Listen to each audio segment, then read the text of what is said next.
Hi friends, it's Life Coaching by Morella. I'm Morella. I'm a life coach, I'm a mom, hence why I'm called the Life Coach Mom. And I'm continuing my 30-day series on connecting with your family through family fun questions. Today is day 24. I'm going to ask you a question that I hope will spark conversation in your home. I'll review it and I'll give you some deeper insights and some life coaching tips along the way that can help you. So let's dive in. What is on your to-do list that never seems to get done? Well, where do we start? How much time do you got? If you're like me, there's always so much to do. A laundry list of things on my to-do list. From writing emails and sending thank you notes and making calls and organizing things. There's pictures in those videos. There's cleaning the bathroom. There's making a sandwich. There's having a sandwich. There's always a ton to do, and there's always a ton that never gets done. So let's make a distinction between the two because they all seem like priorities, right? If you're like me, you like to write things down. Well, chances are you like to cross things off too. I don't know about you, but are you ever guilty of adding something to your list that you've already done because you get the satisfaction of crossing it off? Guilty is charged. So here's the distinction that needs to be made with all the things that you write down. There are priorities.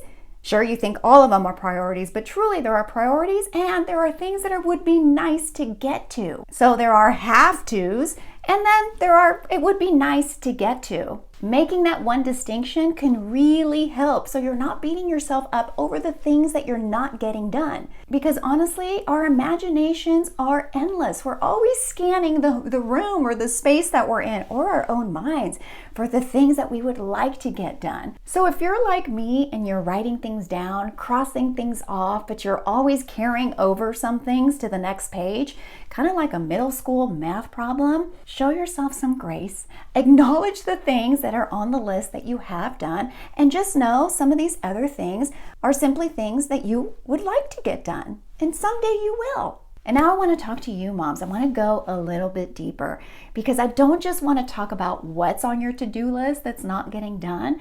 I want to talk to you about what's on your to-be list that perhaps needs your attention. So what do I mean by that? I mean that it's not enough to feel accomplished at the end of the day by all the things that you got done. I am wondering, what kind of person are you being? And are you setting goals for the kind of person that you want to be?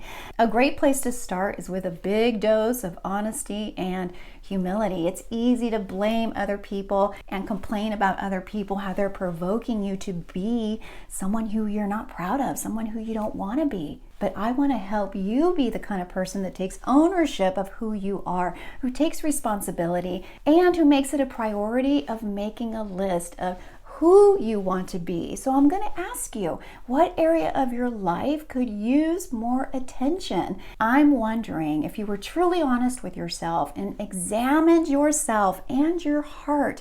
Are you happy with who you are? Or was there a time you can look back on and say, I'm not as patient as I want to be. I'm not as loving and attentive to my spouse as I once was. I'm not as patient and loving to my children as I once was. I'm not as kind to myself even in the things that I say to myself, the things that I'm thinking, how I judge myself. It takes courage to acknowledge that you're not exactly where you want to be. You're not the person that you once were, and maybe it's been a slow fade since then. You've changed in ways that you're not proud of. The way to get you back on track is to acknowledge what has taken you off track. What have you been giving yourself over to that now has become a pattern in your life? It's almost an addiction, if I could say that.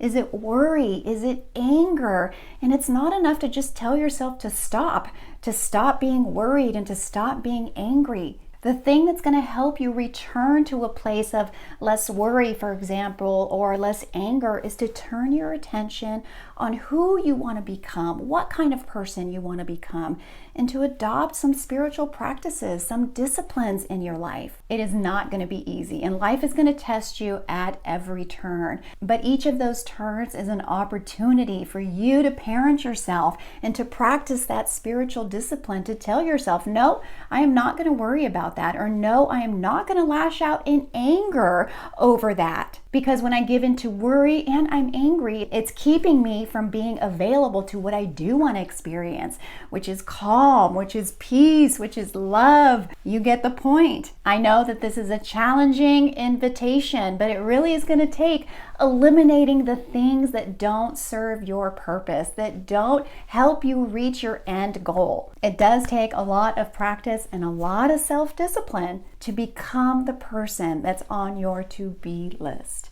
And I wonder what you think about that. I would love to hear from you in the comments below. And don't forget to let me know what is on your to-do list that never seems to get done. If you like this video, make sure that you let me know by clicking that like button and subscribe if you haven't already. And I will connect with you tomorrow.